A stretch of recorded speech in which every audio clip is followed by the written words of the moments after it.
Assalamualaikum warahmatullahi wabarakatuh. Perkenalkan, nama saya Yuni Frazwanti, NIM 1808056020.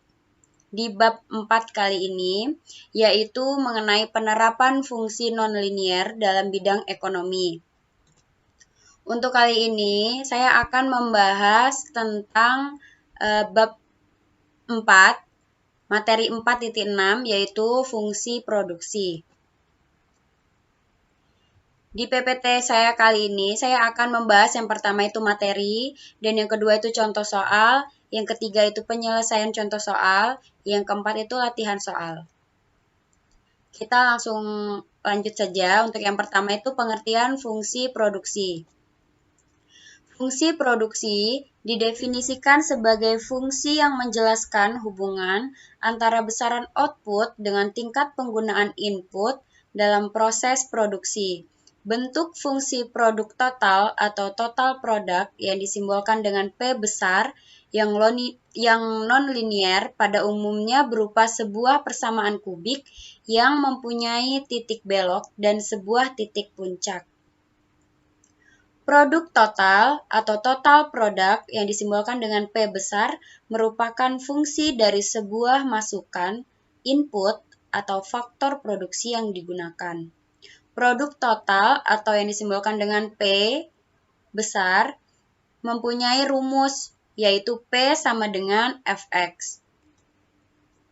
Selanjutnya, dalam konsep produksi juga dikenal pengertian produksi rata-rata dan produksi marginal. Untuk yang pertama itu ada produk rata-rata yang disimbolkan dengan AP, merupakan jumlah keluaran atau produk yang dihasilkan dari setiap unit masukan yang digunakan merupakan hasil bagi produk total terhadap jumlah masukan. Produk rata-rata atau yang disimbolkan dengan AP itu mempunyai rumus yaitu AP sama dengan P per X. Yang kedua itu ada produk marginal atau marginal product yang disimbolkan dengan MP, merupakan produk tambahan yang dihasilkan dari setiap tambahan satu unit masukan yang digunakan. Produk marginal atau yang disimbolkan dengan MP itu mempunyai rumus yaitu MP sama dengan delta P per delta X. Secara matematik, fungsi produksi marginal merupakan derivatif atau turunan pertama dari fungsi produk total. Maka diperoleh marginal product atau P aksen sama dengan dP per dx. Untuk grafiknya, secara grafik, kurva produk total atau P mempunyai puncaknya tepat ketika kurva produk marginal atau marginal product sama dengan 0. Sedangkan marginal product mempunyai puncaknya tepat pada posisi titik belok kurva P. Di samping itu, kurva MP memotong kurva AP pada posisi maksimum AP. Untuk grafik itu ada di gambar ketiga yaitu kurva fungsi produksi, marginal product, dan AP. Di situ ada output dan input. Setelah itu ada TP, ada AP, dan MP. Selanjutnya itu ada contoh soal. Contoh soalnya, fungsi produksi yang dihadapi oleh seorang produsen ditunjukkan oleh P sama dengan 9X kuadrat dikurang X pangkat 3. Bentuklah persamaan produk rata-ratanya serta hitunglah produk total dan produk rata-rata tersebut jika digunakan masukan sebanyak 6 unit. Berapa produk marginalnya jika masukan yang digunakan ditambah 1 unit? Untuk penyelesaiannya, sudah diketahui bahwa P sama dengan 9X kuadrat dikurang X pangkat 3. Maka AP sama dengan P per X. Sama dengan, karena P-nya sudah diketahui, maka kita masukkan P-nya P per X sama dengan P-nya kita masukkan 9X kuadrat dikurang X pangkat 3 per X, karena X-nya belum kita ketahui. Sama dengan hasilnya 9X dikurang X pangkat 2. Untuk X1 sama dengan 6. Kita misalkan X1 itu sama dengan 6. Karena di soal sudah tertera bahwa jika digunakan masukan sebanyak 6 unit. Maka dari itu kita misalkan X1-nya sama dengan 6. Untuk X1 sama dengan 6, maka P1-nya sama dengan 9. Kita masukkan X-nya 6, jadi 9 dikali 6 pangkat 2 dikurang 6 pangkat 3 sama dengan 108. Untuk nilai AP-nya, AP sama dengan 9, kita masukkan X-nya 9 kali 6 dikurang 6 pangkat 2, hasilnya 18. Untuk X2 sama dengan 7. Kenapa hasilnya bisa 7? Karena di situ kan yang awalnya 6 unit. Kita cari produk marginalnya jika masukan yang digunakan ditambah 1 unit. Maka dari itu untuk X2-nya sama dengan 7.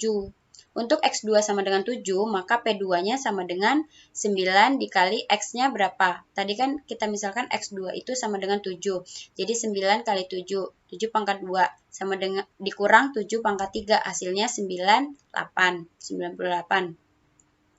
Kita sudah dapat nih P1 dan P2-nya.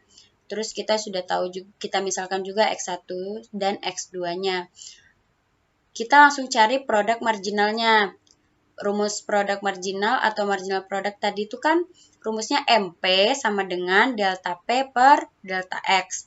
Sama dengan P2 dikurang P1 per X2 dikurang X1. Sama dengan P2-nya tadi kita dapat berapa? 98. Terus dikurang P1, P1-nya 108 per X2-nya tadi berapa? X2-nya kan 7. Terus dikurang X1-nya 6. Jadi hasilnya min 10. Produk marginal atau yang kita simbolkan dengan MP, karena bernilai negatif, maka masukan tambahan yang digunakan mengurangi hasil produksi. Selanjutnya itu ada latihan soal yang harus kalian kerjakan. Untuk yang pertama itu ada diketahui fungsi produksi seorang produsen dinotasikan dengan P sama dengan 7X plus 2X pangkat 2 plus X pangkat 3. Yang A, jika ditambah masukan sebanyak 5 unit, hitunglah produk total dan produk rata-ratanya. Yang B, tentukan produk marginalnya jika masukan dikurangi 2.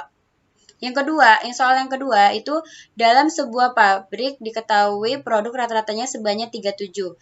Jika fungsi produksinya ditunjukkan dengan P sama dengan 5X plus 2X pangkat 3, tentukan berapa masukan yang digunakan. Yang ketiga, fungsi produksi yang dihadapi oleh seorang produsen ditunjukkan oleh P sama dengan 9X kuadrat dikurang X pangkat 3. Bentuklah persamaan produk rata-ratanya serta hitunglah produk total dan produk rata-rata tersebut jika digunakan masukan sebanyak 3 unit. Berapa produk marginalnya jika masukan yang digunakan ditambah 2 unit? Soal yang ketiga itu persis sama contoh soal yang tadi yang sudah saya jelaskan. Cuma beda yang pertama tadi ada 6 unit, kalau yang ini 3 unit. Terus yang pertama tadi berapa produk marginalnya jika masukan yang digunakan ditambah 1 unit, kalau yang ini ditambah 2 unit.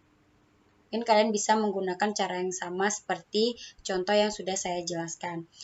Mungkin sekian materi yang dapat saya sampaikan, kurang dan lebihnya mohon dimaafkan. Wabillahi taufiq wal hidayah. Wassalamualaikum warahmatullahi wabarakatuh. Terima kasih.